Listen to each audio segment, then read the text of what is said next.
1,300 kilometers inside Russia. The deepest strike of the entire war. A drone hub storing Shahed drones and foreign components. $45 million in losses. One night.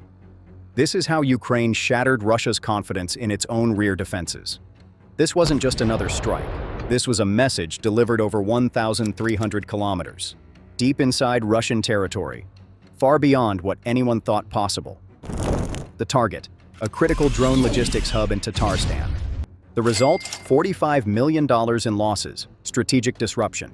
Today, I'm breaking down Ukraine's deepest strike ever, the technology that made it possible, the strategic thinking behind it, and why this changes everything about rear area security.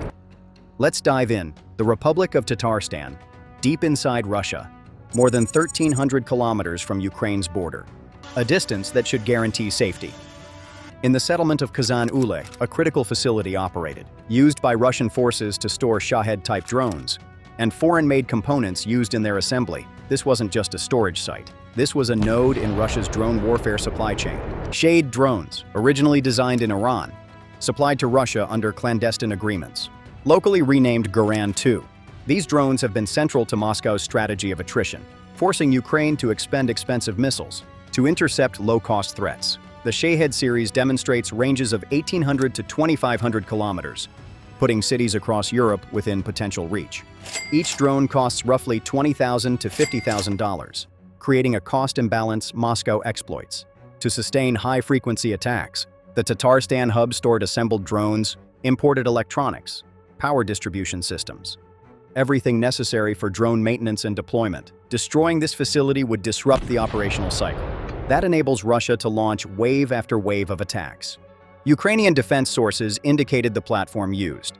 The Luty long-range drone, one of Ukraine's newest domestically developed UAVs, developed in 2024 specifically for deep precision strikes against strategic infrastructure. The specifications are impressive.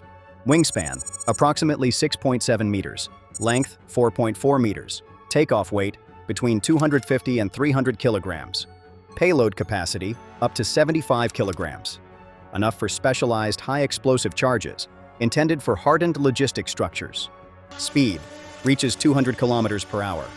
The drone travels autonomously to its target, navigating with satellite guidance and terrain-following systems. To minimize radar exposure, Luty's publicly acknowledged range exceeds 1,000 kilometers, but reconnaissance units report upgraded variants, capable of reaching 2,000 kilometers.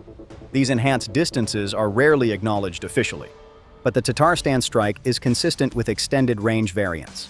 The flexibility of Luty's modular design allows engineers to switch between reconnaissance modules, electronic warfare payloads, or precision-guided charges, depending on mission requirements. This adaptability ensures a single basic platform can serve multiple strategic roles. The decision to employ a long-range drone highlights Ukraine's strategy of striking infrastructure. Far from the immediate battlefront, Ukraine's strategy is clear and calculated. Hit storage centers, assembly points, fuel nodes, deep inside Russia. Disrupt the operational chain needed to sustain attacks on Ukrainian cities. The Tatarstan hub was used to store Shahed drones that have been attacking Ukrainian infrastructure relentlessly.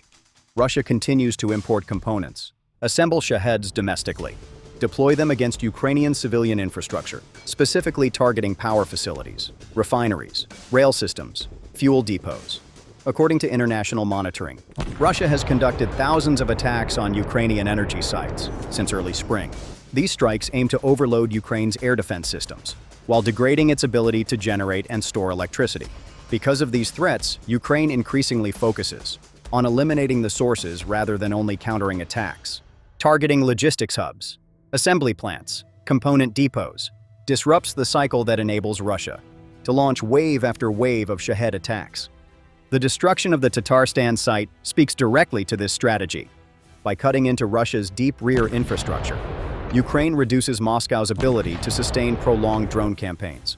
8 a.m., Ukraine confirmed the long-range strike. The Security Service of Ukraine announced. Long-range UAVs from the Special Operations Center A reached a target more than 1,300 kilometers from Ukraine's border, demonstrating Kiev's expanding capability to hit strategic sites once considered safely beyond reach. the strike hit a building in Kazan, a facility storing Shahed-type drones and foreign-made components. The explosion that followed triggered a large fire that burned through the terminal's interior. The SSU publicly stated its drone had not only reached the site, but had also directly hit the designated target. The agency framed the operation as part of an ongoing effort to weaken Russia's ability to wage attacks against Ukrainian cities by targeting the supply chain behind Shahed production and deployment.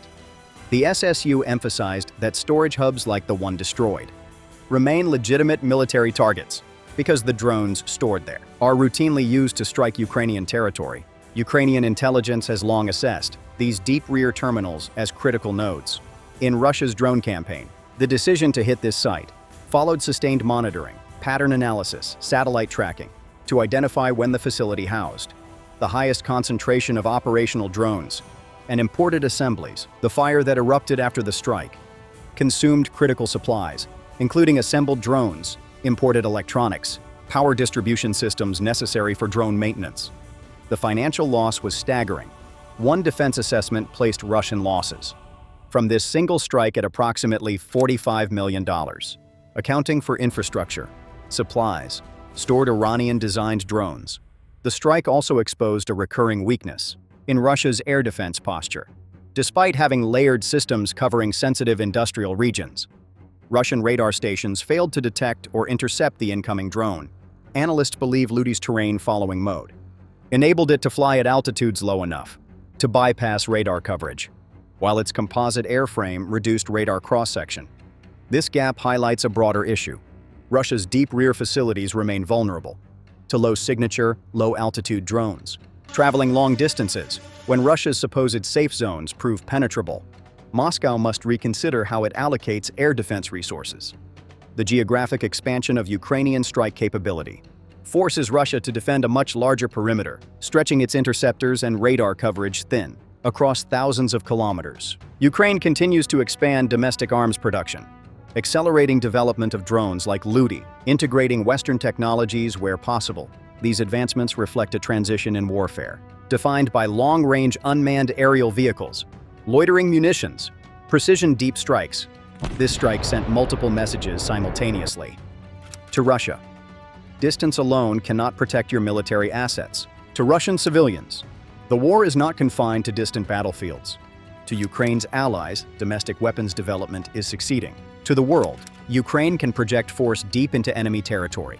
The SSU reiterated that each long-range operation reduces Russia's ability to wage its campaign against Ukrainian infrastructure.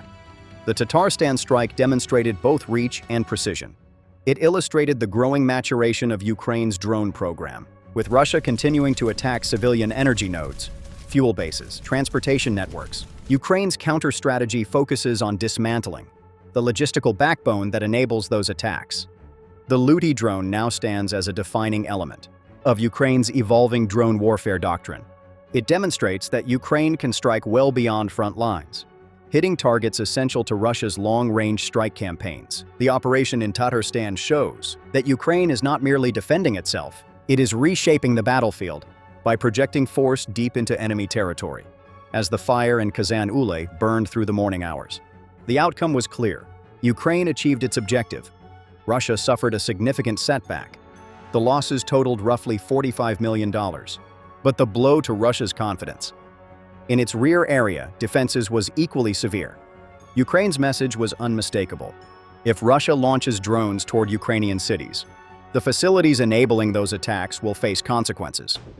The strike leaves a pressing strategic question. As Ukraine continues expanding its long-range capabilities, will Russia adapt quickly enough to protect its deep rear, or will these vulnerabilities continue to widen? The Tatarstan strike proves Ukraine's technological advancement is not just defensive, it's offensive and strategic. Every successful deep strike forces Russia to recalculate its defensive posture, to spread resources thinner across vast territory, to question the security of assets once considered completely safe. This is asymmetric warfare at its most effective, where innovation and precision overcome geographic distance and defensive depth. This operation redefined the boundaries of this war. Ukraine proved that 1,300 kilometers is not far enough to guarantee safety, that domestic drone technology can achieve strategic objectives, That rear area facilities are legitimate and reachable targets. The $45 million loss is significant, but the strategic message is even more valuable. Ukraine can strike anywhere, anytime, with precision, and Russia's safe zones no longer exist. What impressed you most about this strike? The incredible range? The strategic targeting? The technological achievement? Drop your analysis in the comments below. If you want more deep dive military analysis, hit that subscribe button.